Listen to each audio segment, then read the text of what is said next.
A man is warning people about murine typhus after his husband was recently diagnosed with that disease. The CDC is reporting in Texas there has been an increase of 200 cases over a 10-year time span.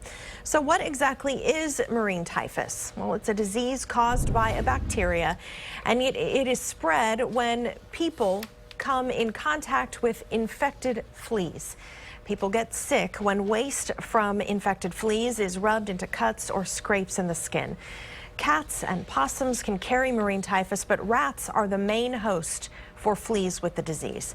As KXAN's Kylie McGivern reports, that was the case at David Wagner's home. Come on.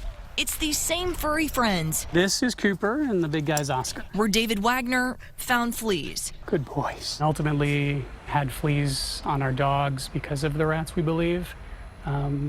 Got into the house, and ultimately husband ended up getting sick. It was headaches, high fever, pains, aches. Went to a doctor 3 times over the course of about a week and a half, none of whom were able to diagnose what was going on. Not until the state health department confirmed it, murine typhus. In Wagner's North Austin zip code, there were 2 other cases between 2013 and 2015, but 78753 had 5, and to this South Austin area, 6 cases in the same time period.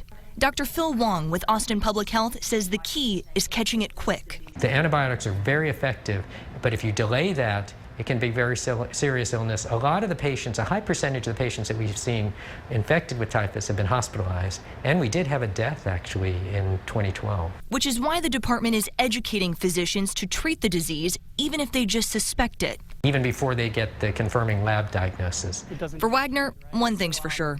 We're going to pull out the garden, at least the tomatoes, because that's really what the rats seem to enjoy the most. He wants people to keep his family's story in mind. This is something out there. This is something that is relatively uncommon, but it certainly happens in Austin. So if you do come up with flu-like symptoms, it's something to think about. Kylie McGivern, KXAN News. When Wagner called Austin 311 for assistance, he learned there is no rodent abatement program like there are in larger cities around the country. Right now, the most the city can do is to respond to a code violation impacting public health, like an overgrown property. So far, there have been 13 confirmed cases of murine typhus in Austin this year, and health officials say we're on track to meet the 30 cases we saw last year. There is no vaccine to prevent murine typhus, and most people recover without treatment, but there are steps you can take to prevent it. Experts say the best way is to keep rodents away from your home. They recommend removing brush, rock piles, cluttered firewood, and pet food.